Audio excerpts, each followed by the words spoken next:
Everybody. It's a joy to be back with you. And I'm just going to give you a moment to find the texts because they're really integral to getting the most out of this class and the experience.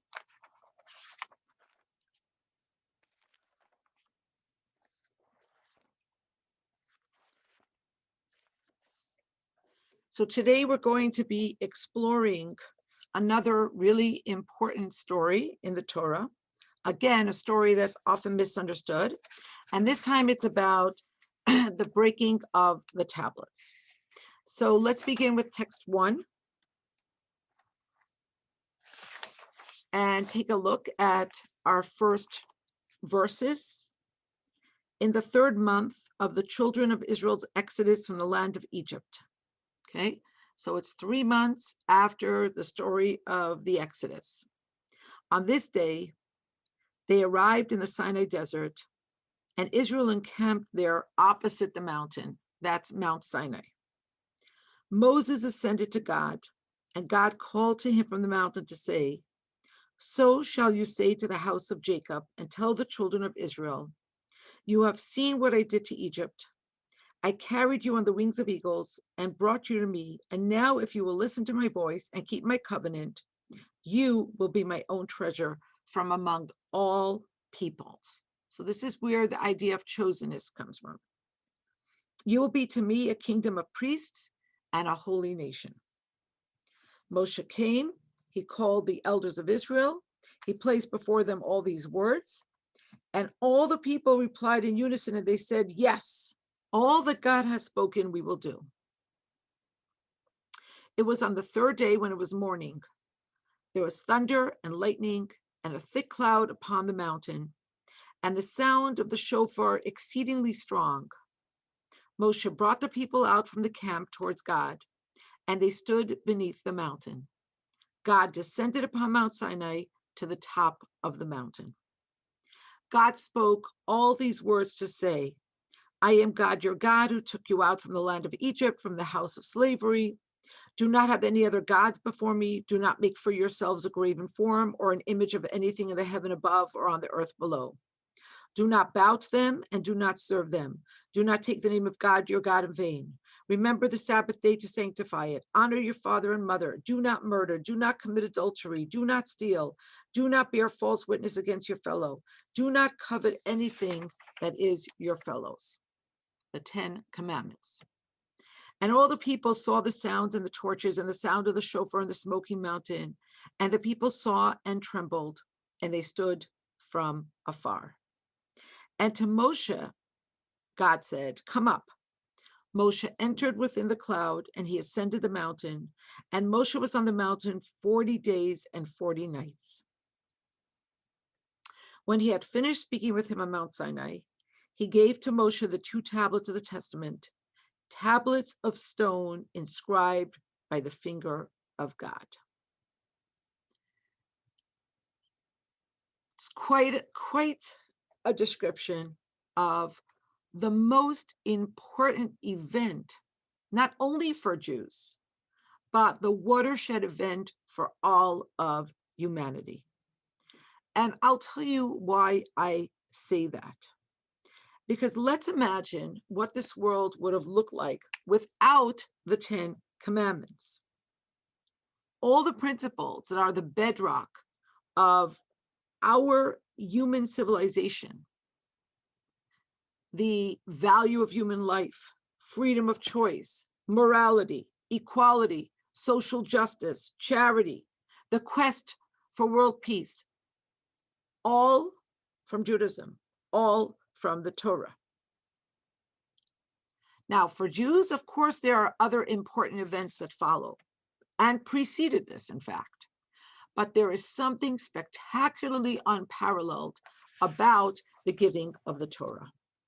And in text 2, God speaks to this and says, "Ask now after the early days that came before you, from the day that God created man upon the earth, and from one end of the heavens to the other. Has there ever been the likes of this great thing, or has anything like it been heard? Has a people heard the voice of God speaking from within the fire as you heard and lived? You were made to see, to know that God is the God.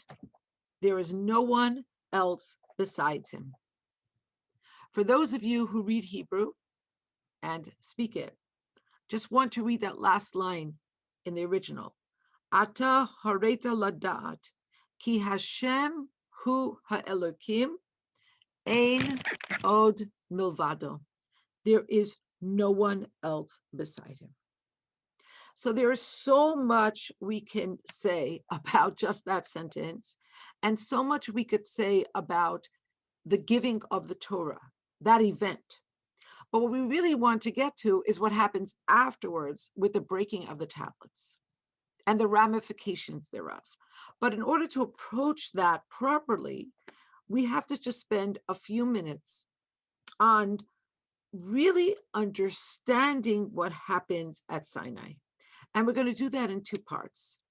First, we're going to look at the theological ramifications of all the Jews being gathered at the foot of Mount Sinai and experiencing God's revelation.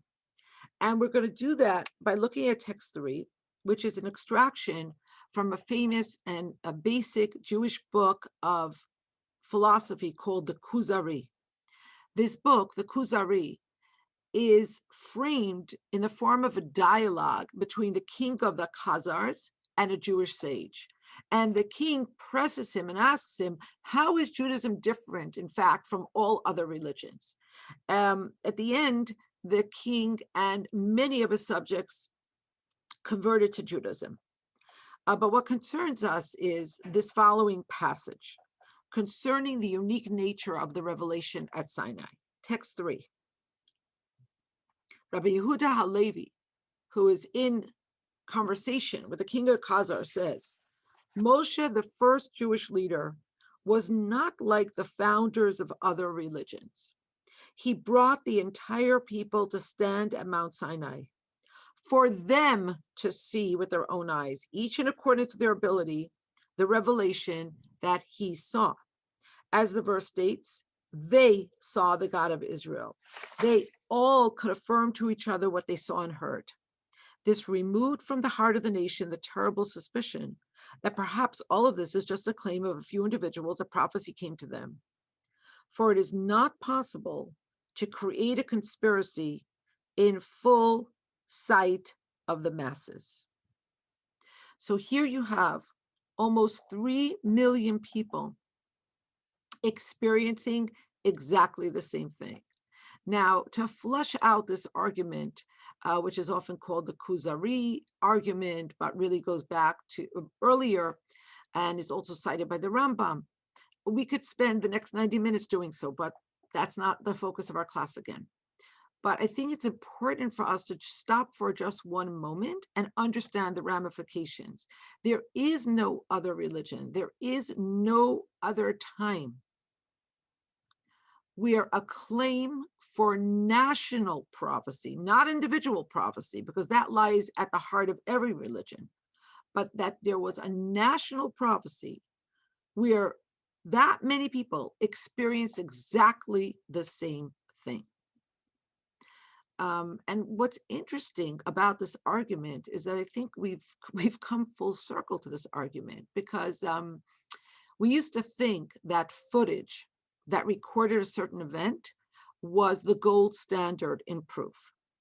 But now that we live in a time where, with the right computer programs, you can generate any type of footage, we're really back to exactly the same proof. And that is, the more people say they experience the same thing and describe it in exactly the same way and don't buck against the fact that this happened, that and only that gives the event credibility. So only the fact that millions of people experienced 9/11 is what proves that it happened, not the footage that was played on a loop by all the major networks, because that could have already been generated back then. Today, it's much easier. But the fact that people smelled it and heard it and saw it and lost their loved ones and experienced the after effects for months and months and months in a very visceral way. That proves that it happened. And so we're kind of back to that. That's one thing. And the reason this is important is because what happened subsequent to this happening. And then there's another layer, and this is the mystical layer. And if you look back to lines 46 to 48 in that first text we read. I'll give you a moment to find it. The Torah says, and all the people saw the sounds and the torches and the sound of the shofar and the smoking mountain the people saw. They saw the sounds and the torches. What does that mean, to see sounds? How does one see sounds? And yet in that second cluster of verses we read, God says in Deuteronomy, in text 2, you were made to see, to know that God is the God. You were made to see. That's a very, very strange expression. And all the people saw the sounds. They saw the sounds and the torches. So commenting on that phrase in text 4, Rabbi Akiva famously says, they saw what is heard, they saw what is normally heard, and they heard what is normally seen. Sounds like a psychedelic experience. And of course, God can do anything, but we have to ask, why would God do that? So let's first remind ourselves that in Hebrew, the word Shema, which means to hear, also means to understand. And then we want to look at the difference between seeing and hearing. For instance, if I asked you, what do you prefer, seeing the movie or reading the book? Or what do you do first, in what order? Or what do you think you enjoy more? So I'm sure that people have different opinions about this, but we want to ask ourselves why. Why do some people enjoy the experience of a book? Then they'll watch the movie, but they want to read the book. And why for some people is that not interesting at all? They really just want to see the movie. So when we say which is better, it's not really the question. The question is, why is each one enjoyed? And in a completely different way. So let's start with asking, what's the difference between seeing and hearing? Seeing has an objective aspect about it. I mean, I see something.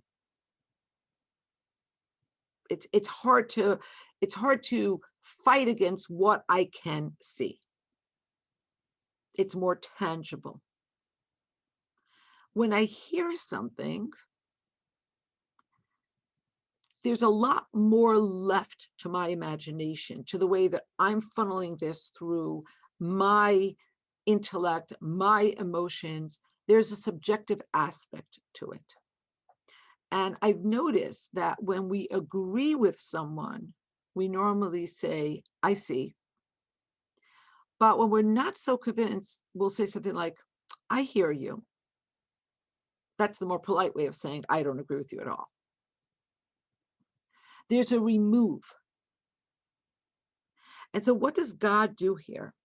He makes the Jews see what is normally heard and hear what is normally seen. And the Rebbe explains this in text 5. This is what the giving of the Torah achieved, that they saw what is heard and they heard what is seen. Because ordinarily, the aspects of life that we only hear, meaning spirituality and godliness, which could only be perceived through hearing, through learning, through our minds. Those things at Mount Sinai, the people of Israel perceived with the certainty and the tangibility of sight. They saw godliness. On the other hand, material things which are ordinarily seen, which you can touch and you know with certainty, now they only heard it. In other words, they believed there was a world because God was telling them how to conduct themselves within this world. But what totally preoccupied them, what sat in front of them in 3D or 4D, what was tangible, was God. The materiality of the world was like something that is perceived by hearing or by logical deduction. So Sinai made the truth of God tangible and inviolable and non-negotiable. So in light of this, in light of the fact that they all experienced a definitive experience, a revelation, and none of them came out to cry that this never really happened, that we were just fed mushrooms. And Jews are not the kind of people who don't push back. Moses spent all of his years as a leader with the Jews fighting him. But that's not what happened here. They all had a definitive experience. And the experience was such that it completely transformed reality for them. It was a complete paradigm shift, which only begs the question, how could they do what they did next? So let's take a look at the verses in the Torah. Text 6. So if you want to look back to text 1 ends with God finishing to speak with Moses at Mount Sinai. And in verse 1 to 18 in chapter 24, he says, come up, and Moses enters within the cloud, and he ascends the mountain, and Moses is on the mountain 40 days and 40 nights. Now, you may be aware of this, that there was a slight miscommunication or misunderstanding. And Moses said to the Jewish people, I'll be right back. Everybody just sit tight, cool your heels. I'll be right back in 40 days. The error was that they included the day that he alighted on Sinai in the count. But what he meant 40 days, each preceded by a night, which is the Jewish way of counting. Each day begins with the preceding night. And so, text 6, when the people saw that Moses was delayed in coming down from the mountain, mind you, by a very few hours, the people massed upon Aaron, and they said to him, arise, make us a god who will go before us, for this man, Moses, who brought us up from the land of Egypt, we do not know what has become of him. Now, why would they get so antsy, so anxious? I mean, maybe they'll just account for a delay, even if they miscalculated. But Rashi and the other commentators explain that there were many things that were going on here that pushed them to this break. Okay, there was a weather pattern that was unusual, that seemed to indicate a tremendous change in the world. They actually saw a vision on high that appeared to them as Moses dead and being carried on a stretcher. And there were many other aspects that contributed to them thinking that Moses is gone. It's not just that he's late. It's not just that he forgot about them. He's just gone, gone, gone. Aaron said to them, remove the golden rings that are on the ears of your wives, your sons and your daughters, and bring them to me. He thought that in this way, he would just buy some time, because Aaron never wavered from his belief that Moshe was coming back. But he also realized that he had a very large crowd on his mind that were extremely exercised, and that the best approach was to simply stave them off. And so he figures by sending them back home, they'll get into a discussion, perhaps an argument with their wives and their children about having to divest themselves of their jewelry. And in this way, he'll buy time. Now, interestingly enough, there was no argument. There was no argument, because when the men went home and asked their wives for the gold, for the jewelry, the wives were like, no, no, we're not in this project. There was nothing to discuss.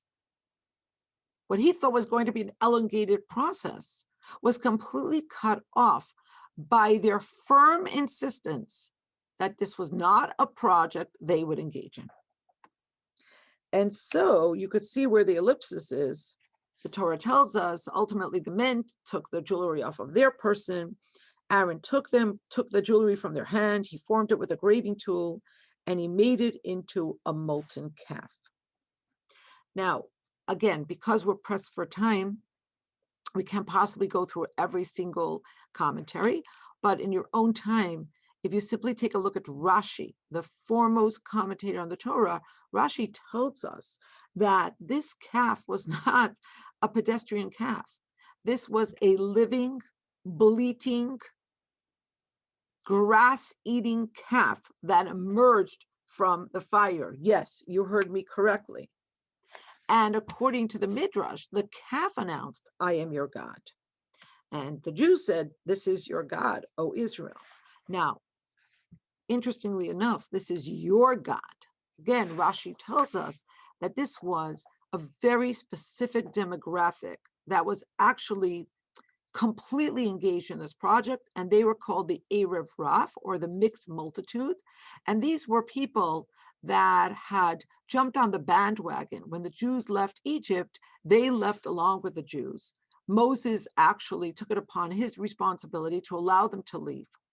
But they became a notorious kind of, fifth column, a thorn in the sides of the Jewish people. And that's why they said, this is your God, they said to the Jews who brought you up from the land of Egypt. Now, why are all Jews ultimately responsible? Because they did not rise up in protest. They rose early in the morrow, they offered up burnt offerings, brought peace offerings, the people sat down to eat and to drink, and they got up to make merry. And it was a bad scene. They were engaged in idol worship, they engaged in adultery, they were engaged in murder. They actually killed Miriam's son Hor because he dared to tell them that this was not the right thing to do. And so there's just a lot going on there. Note the ellipsis. In verse 24, Moshe turned and went down from the mountain after God said to him, I know we're having a good time here, but you really have to go down because it's a mess. And the two tablets of the testament were in his hands. The tablets were the handiwork of God, and the writing was the writing of God. I'm going to repeat this because it becomes very important. The tablets were the handiwork of God, and the writing was the writing of God engraved on the tablets. And it was when he drew closer to the camp and he saw the calf and the dances, Moses' anger was kindled, and he threw the tablets from his hands and he broke them beneath the mountain. How can this happen? How can a people who experienced a revelation in unambiguous manner have turned around and only a few weeks later trampled on all the things they heard in the revelation? I am God, your God. I took you out of Egypt. You may not have idols upon my face, and so on and so forth. I mean, what were they thinking? How could they practically violate every line in the Ten Commandments? This is the single most important event in world history. It's the single greatest event in Jewish history. It establishes them as a chosen nation. They experience this revelation, and it seems to have been a colossal failure. And if you're listening and you're thinking about this, you're probably beginning to feel like, I've heard this plot before. And in fact, you have. Because look at what happens at the very beginning of time. God creates with his own hands, as it were. Okay. However, God manufactures things. God creates Adam and Chava. God creates Adam and Eve. This wasn't outsourced to China. God creates them. And they're in full view of God. And God gives them only one commandment for only 3 hours. Don't eat from this tree. And what do you know? They turn around and they trespass that very solitary commandment that God gave them. These great people, fashioned by God, him, herself. It's uncanny. So let's look at the following midrash, text 7. And let's look at the parallels. Because in both cases, the tranquil, utopian existence is disrupted. It's upended. Text 7. This is the meaning of what is written in the Psalms. I said you are divine, and that supernal beings you are. Indeed, like Adam, you will die.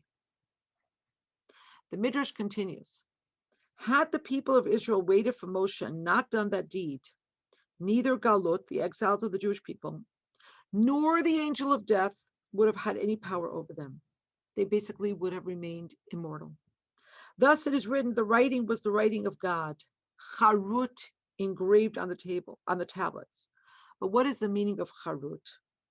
If you vocalize it by putting different vowels under the same Hebrew letters, a very, very recurring way to learn the Torah, it's the word chirut, which means freedom. After the giving of these tablets, they would have been free from exile, free from the angel of death.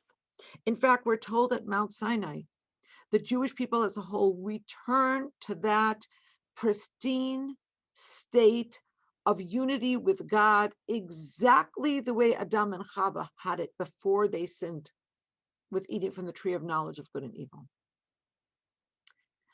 Not only were they returned to spiritual completion and perfection, physically that was mirrored.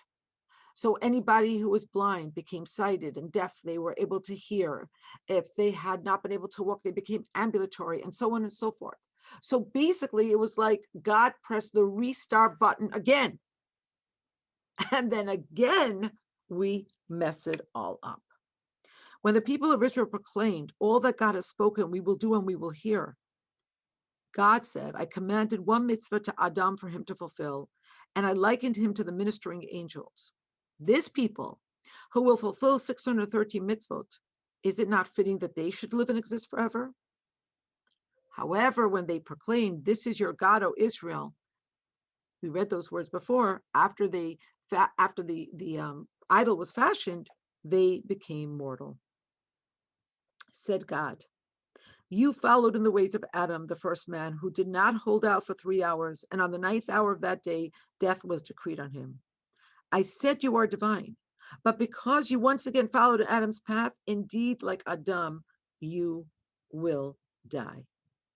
So embodied in the tablets was this gift of complete freedom and peace. Freedom from tension and conflict and war and fissure and dissonance and lack of calibration and disjunction, all of it.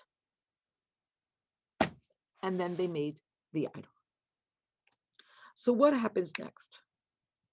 The people repent their sin.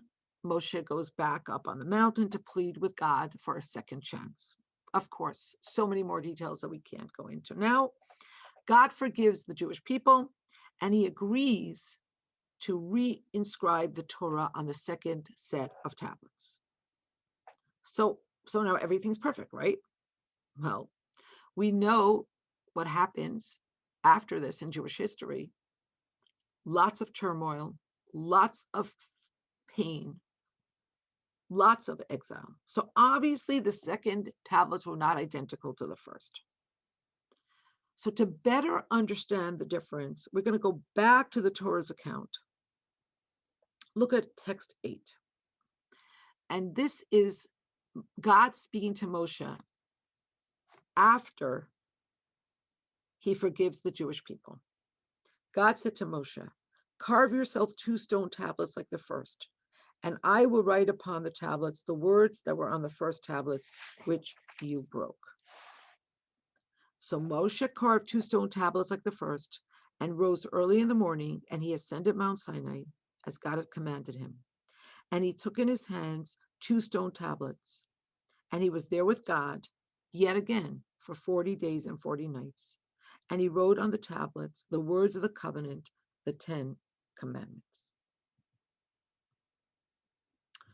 What we want to do now is look at the difference between the first set of tablets and the second, and understand why it is that in the Holy Ark would lie not just the second tablets, but the first tablets broken as they were, and what this says in our own life. So let's look quickly at figure 5.1 to flesh out what we're going to be talking about in the next few minutes. You know what, actually, do me a favor. Look at text 9 first, and then we'll go back to the chart. Text 9. The Midrash records, said God to Moses, do not be distressed over the first tablets. Now, how could Moshe not be distressed over the breaking of the first tablets? I mean, how is it possible? God says the first tablets contained only the 10 commandments. In the second tablets, I'm going to give you also halacha, midrash, and agadah. I'm going to give you Jewish law. I'm going to give you also the way in which all of the words of Torah are expounded upon, and all the myriad details of the biblical stories, as well as the details of how the laws, the commandments in the Torah are kept, will all be included in the second set of tablets. Text 10, the Talmud explains, had Israel not sinned with the golden calf, they would have received only the 5 books of Moses and the book of Joshua. Why? Because as the verse says in Ecclesiastes, much wisdom comes through much grief. So through the grief of the breaking of the first tablets came the second tablets. And it seems clear that there is something about the second tablets that's not only completely different, but is actually superior to the first set. So before we go on to discuss this, let's just take a look now at figure 5.1. So for the first tablets, when the first tablets were given, the state of the world was restored to the state of the world at creation before Adam and Chava sinned by eating from the tree of knowledge of good and evil. The source of the tablets was divine, both in content and in form. They were manufactured on high. God gave the tablets to Moshe. What was in the tablets? Written Torah only. The second tablets were given in a world that had reverted to a state of sin, death, fissure, angst. The content was still divine, but the form, that was Moses' job, to carve out the second 2 tablets. He did that, carved them out of sapphire. And the content included not only the written Torah, but the oral Torah. Now, to explain the difference, what's so difficult here is that we're touching on so many important ideas, each of which necessitates its own course and certainly its own class. But to say just a very few words about the oral tradition. So again, the written tradition is the 5 books of Moses. The oral tradition, which includes the Mishnah, the Talmud, all of the halachic codes, all of the mystical codes, all of the commentary, and indeed continues to unfurl in this day. Why was this necessary? Why not create a situation where God gives us all the information we need? So you're going to say, well, that's not really tenable. That's impossible.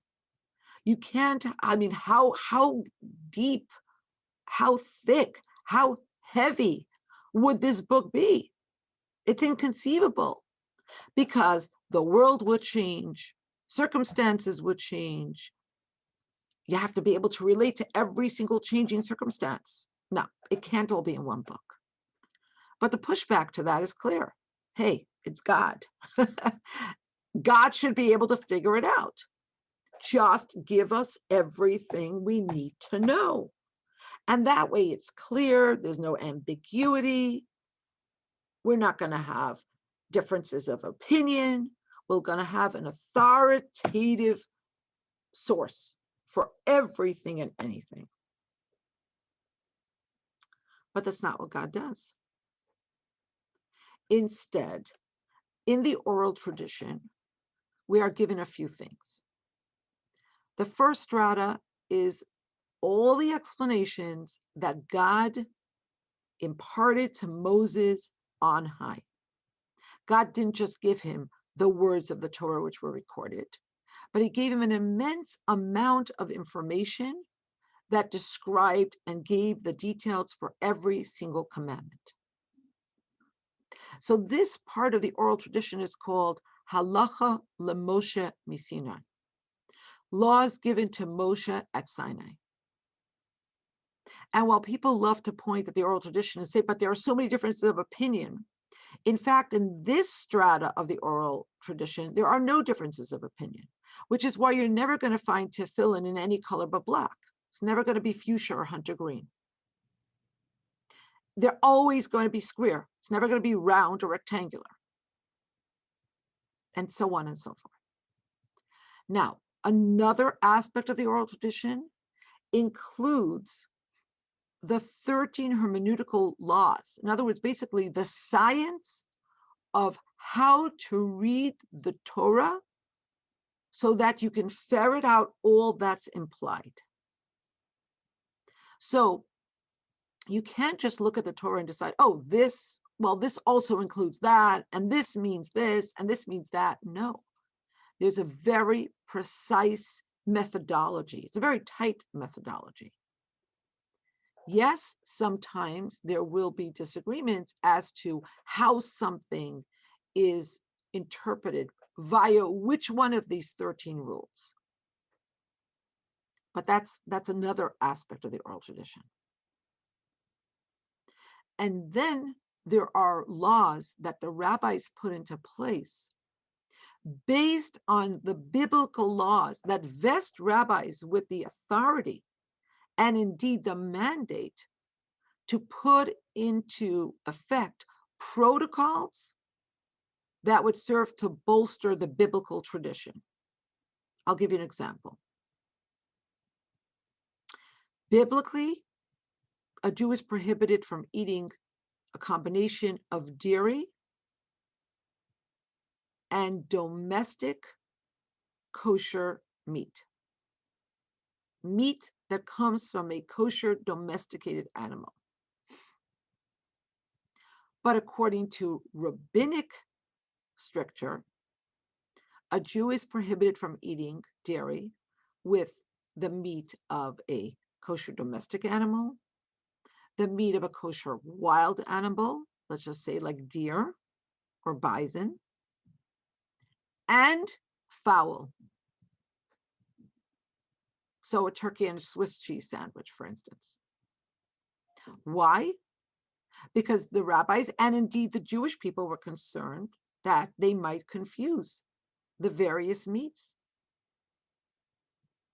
And that's how we keep kosher today. And this is one example. And then there's the layer of custom. So the oral tradition is not just some hodgepodge, and it's not all the same. It's not a monolith. There are different aspects of the oral tradition. Okay. So all of this was embedded, this whole system was embedded in the second of the 10 commandments, the second tablets, as it were. So why did God want for the manufacture of the second tablets to be Moshe's job? The content would be divine. The 10 commandments would be the 10 commandments. And all of the Torah's commandments are embedded in the 10 commandments. And in fact, all of the details are embedded. But this brings us really back to the same question of which is better, the movie or the book? Which is the best and most effective way to communicate the divine will to mankind?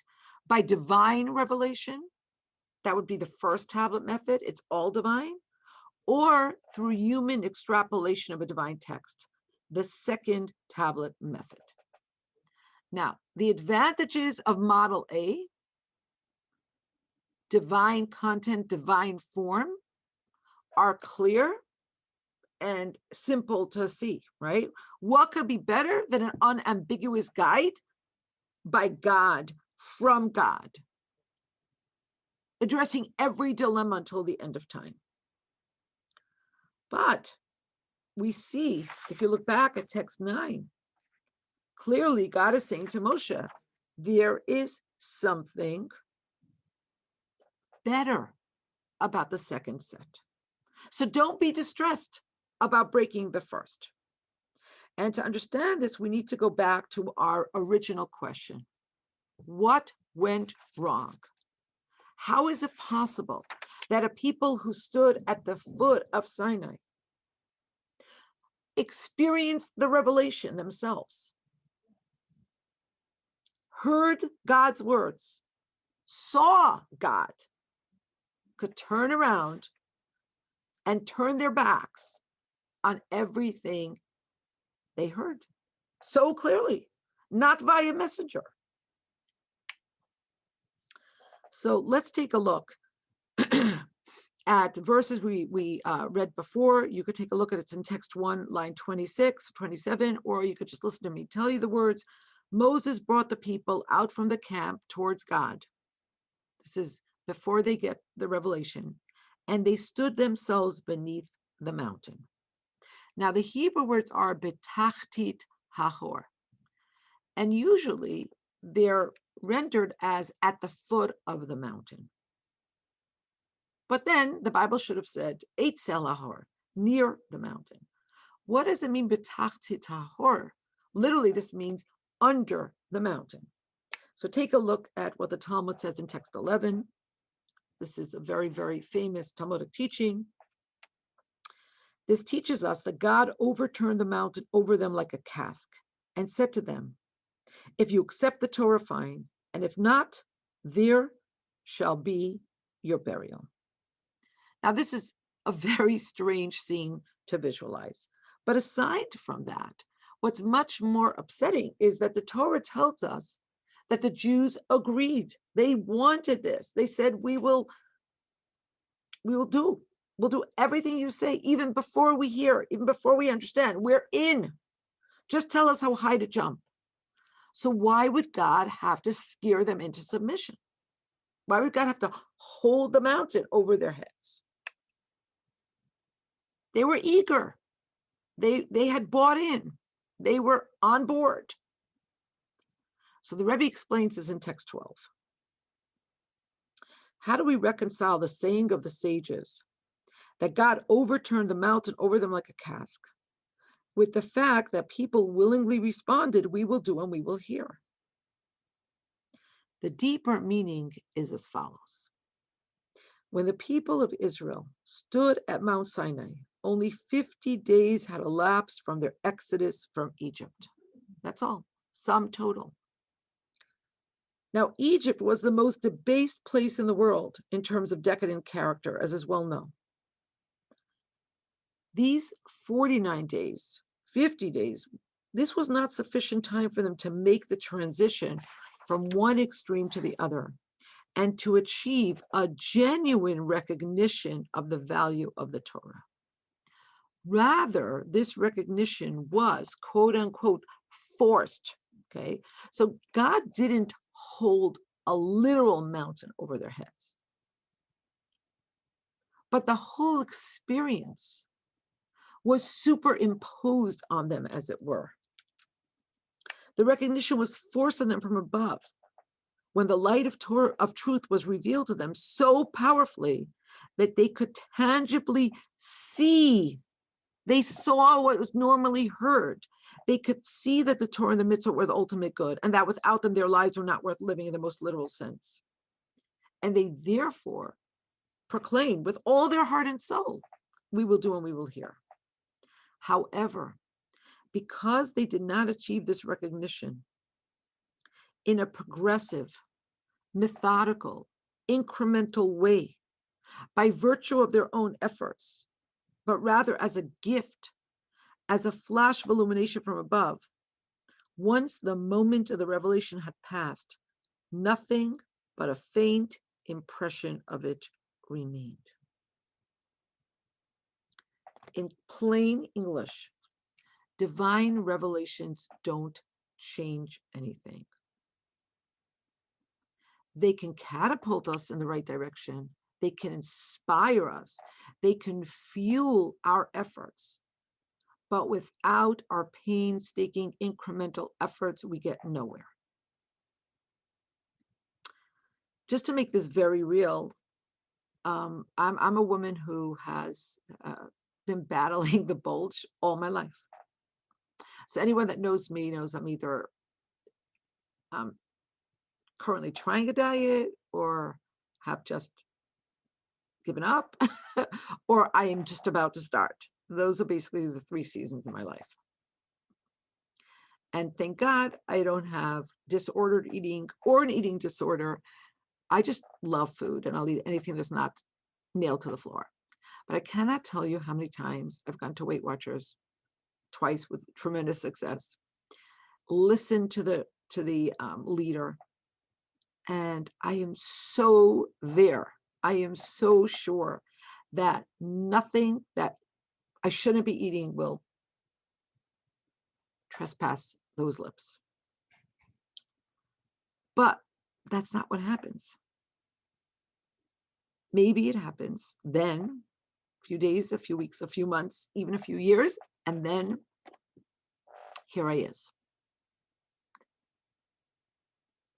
And I know this, and I know that the work has to be incremental because nobody can just do the work for me by inspiring me. I have to take that inspiration, I have to take it home, and I have to do the hard work every day, 3 times a day or 30 times a day, as many as I'm tempted to eat. So what the Rebbe is saying here is that, yes, they had this moment of truth, and it was so real, and it was so all-encompassing. It was like a mountain being held over their heads. And not because they were afraid of dying, not because a literal mountain stood over their heads, but because they honestly could not conceive of living in any other way. They were like, we're in. Yes, sign us up. But experiences can't do the work for us. A revelation from above can shake us out of complacency. Like I said, it can catapult us forward, but we have to make the journey step by painful step. And so the real revelation would come by virtue of the second tablets, the human manufacture and the human extrapolation. And you remember when we spoke about watching the movie as opposed to reading the book? So let's go back to the seeing and the hearing. So at one hand, seeing is so powerful, and it's an objective experience, at least in terms of what that person understands they saw, because different people can see different iterations of the same thing. That's true. But when you see something, you are 100% sure of what you saw. When you hear it, it's still, there's still going to be ambiguity in your mind, even if and when you understand exactly what you heard. And there's going to be so much more variation in terms of feedback. On the other hand, those of us who love reading the book, why is that the case? The experience is so much richer. You're participating. In your mind, you're building those characters step by step. you are visualizing what they look like. You are so much more invested. It's so much more of an active experience rather than the passive experience of drinking in the movie, as intensely pleasurable as that might be.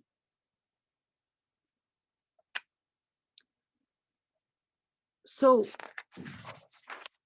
here we are, back to thinking about this in terms of our own life. Sight is an overwhelming experience, and it happens in one fell swoop. I'm watching the movie, I see the characters on the screen, it's all there for me. Reading the book, I'm building this little by little by little. And I'm intensely, actively creating the scenario. So with the first tablets, we were given the gift of seeing. But it didn't quite have that staying power. It wasn't ours. We had not fashioned it. The second tablets was a completely different experience. This came after the Jews had done a lot of internal work and would continue to do so. You know, it's interesting. After the second tablets were given, the Torah tells us that there was a shining light radiating off of Moses' face.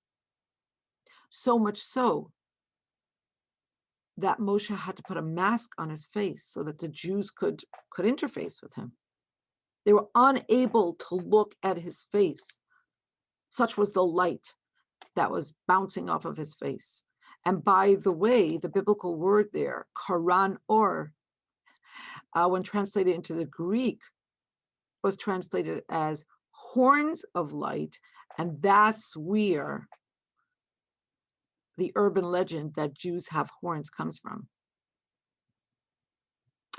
But that's not why I'm discussing this now. So the Rebbe asks, why was it that after Moshe came down with the first tablets that were fashioned by God, in total, there wasn't this light coming off of his face? When he came down with the second tablets, there was this blinding light, rays of light. And Rebbe says that the first tablets were fashioned for tzaddikim. The second tablets, fully righteous people, the second tablet were fashioned for Balei Teshuvah, for people who had put a tremendous amount of effort into becoming servants of God, wanting to serve God. Truly, not because of a blinding revelation that overwhelmed them and left them with no choice but to say yes, but because they had worked through this process on their own. And so now we're in a better place to understand what the Talmud tells us. Text 13. Both the second tablets and the broken tablets were kept in the ark.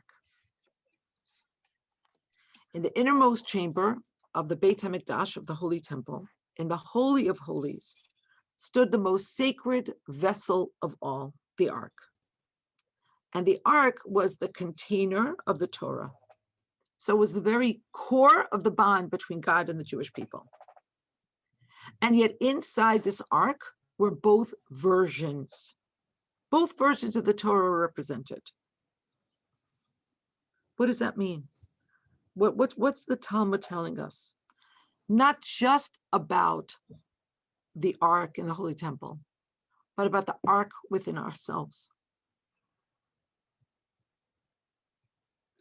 On the most basic level, the Talmud is telling us that we need both sets of tablets. We need the second tablets of human manufacture.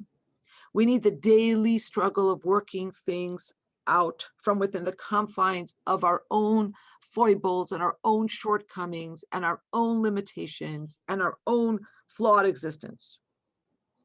Because without that, we have nothing of enduring value. That's on the one hand. On the other hand, it doesn't mean that the first tablets were a mistake, that it was a false start. So for those of you who were in class yesterday for the class on the struggle between Yaakov and Esav,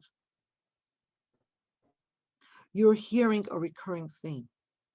It's the recurring theme that starts with the tree in Gan Eden. Why does God create the Gan Eden existence? Why create that idyllic, utopian existence if Adam and Chava are going to mess it up and be booted out within a few hours?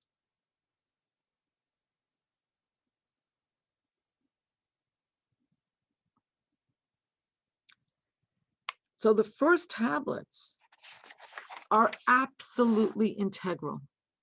The first tablets are that flash of enlightenment from above. Yes, it's overwhelming. That's true. But its effects are short-lived. But without that, we remain trapped in the limitations of our circumstances.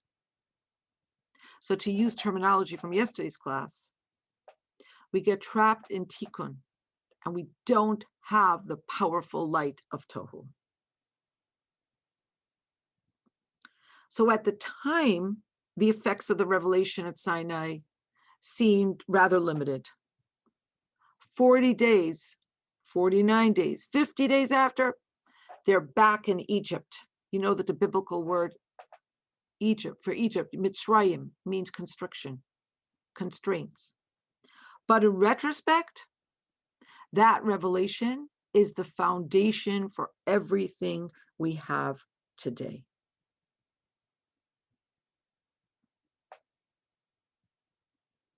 But there's yet another level. Why was it necessary to have the broken tablets in the ark? Why emphasize this sad aspect of our history, this painful aspect of our history? Why do we need a recurring reminder, a physical, tangible proof of this mistake? Because the truth of the matter is, we all have, will, and currently do experience different forms of failure. That's just endemic to the human condition. In the course of our lives, we will all have, sadly, to some extent or another, broken something precious to us. Relationships, opportunities, something that seems damaged beyond repair. So the broken tablets come to remind us, don't succumb to dejection and despondency and despair. Don't lose faith in yourself. Don't relinquish your hopes, your dreams. Don't lose sight of Mashiach coming. Don't trudge through life dejected and wallowing in your failures. And you know what else? It's not even enough to take a different posture, a different approach. You know what? I'm just going to move on. I'm going to move on. I'm going to put this behind me. I'm done. This is the end. I'm never going to think about it again. I'm going to bury the broken tablets. Because that doesn't work either.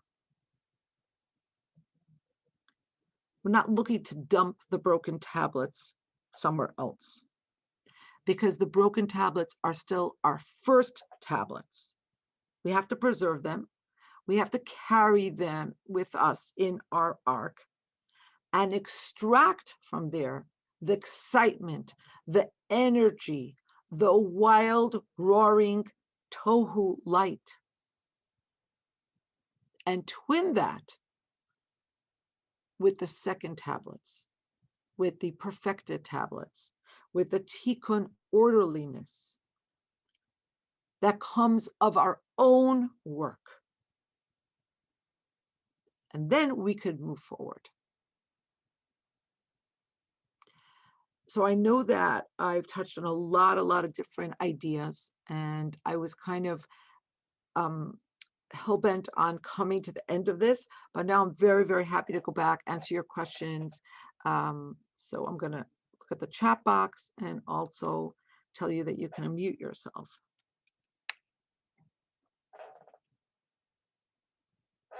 So Atara says, why not fix those first tablets? But now we understand that they were never meant to be fixed. Their brokenness is their virtue.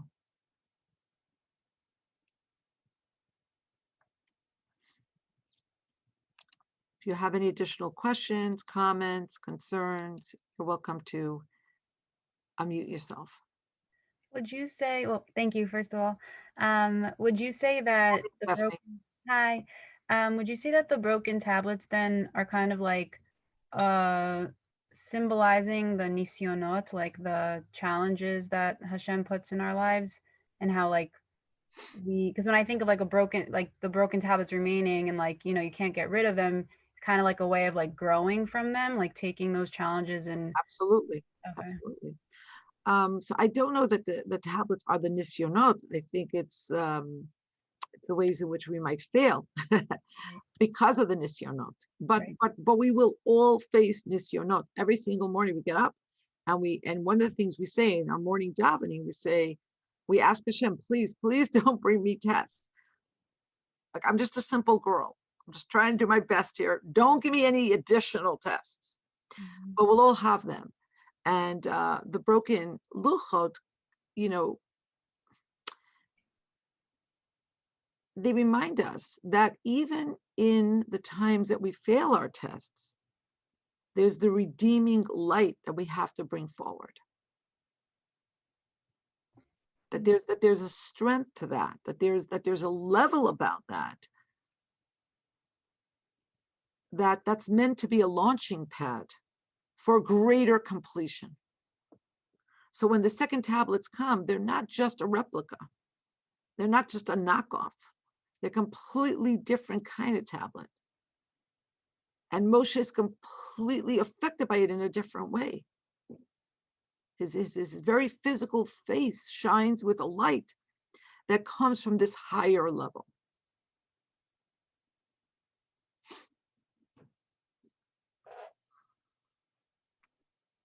Ilana, you have a question?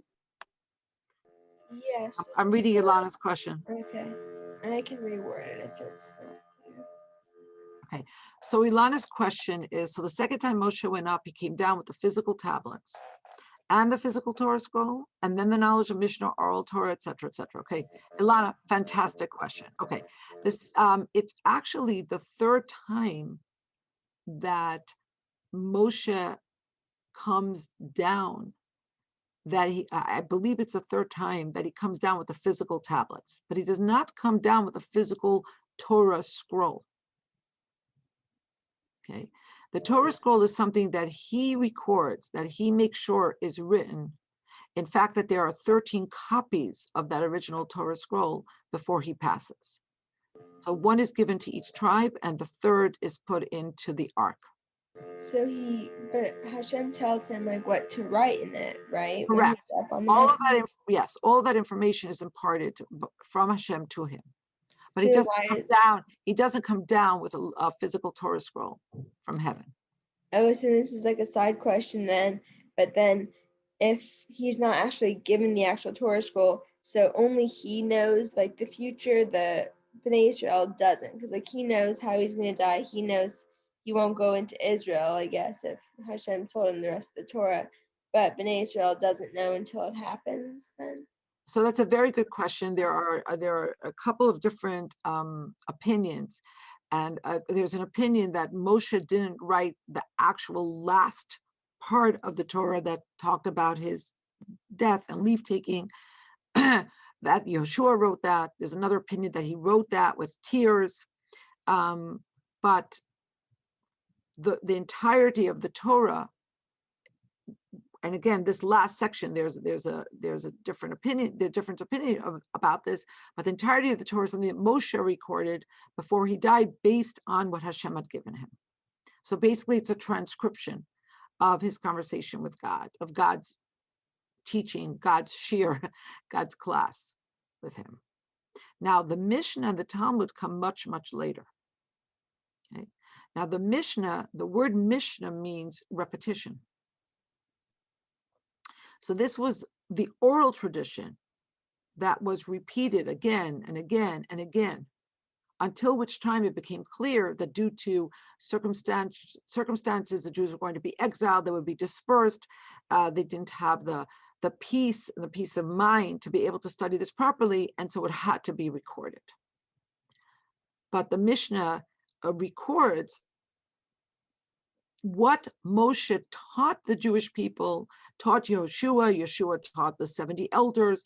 The Rambam, in his introduction to his explanation on the Mishnah, goes through describing what the process was like. God taught Moshe, Moshe taught Yeshua, then he taught Yeshua and his sons, and he taught Yeshua and his sons and the 70 elders, and so on and so forth, and they taught this all to the Jews.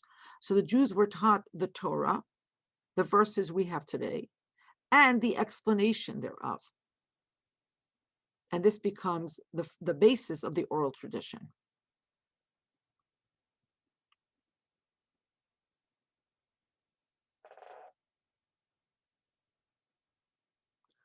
Claire wants to know what the first said. It appears that both were carved out of sapphire. The first came, like I said, manufactured upstairs, and the second Moshe carved out. But it seems that both were carved out of sapphire.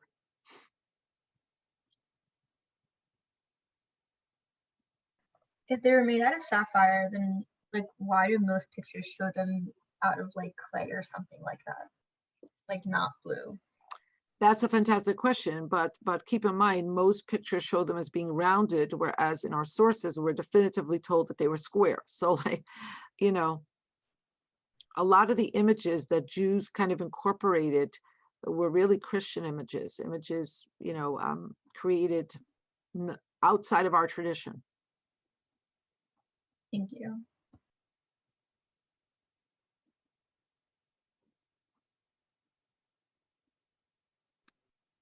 What aspect of Matan Torah were you comparing the reading versus watching? Reading a book versus watching movies? The whole experience of being able to see what is normally heard, seeing God clearly, undeniably. That's like, you know, you sit down in the movie theater and you watch the movie. That's it. That's the way it was. That's the way it is. That's what was created in Hollywood. Reading a book gives you the possibility of fashioning the characters in your own mind. You get to decide. You're part of the process. So that's what happens today in real life. That's what happens today. Our lives. That's the whole idea of the second tablets that include the oral tradition that is based on human work and effort and extrapolation. And it's not a free-for-all. Like I said, it's all rooted in the first tablets. It's all rooted in the 10 Commandments. Moshe came down not only with the explanation for the Torah, but with the rules for how the Torah can be studied and how you can extrapolate information from the Torah. But it would become a process that was ours.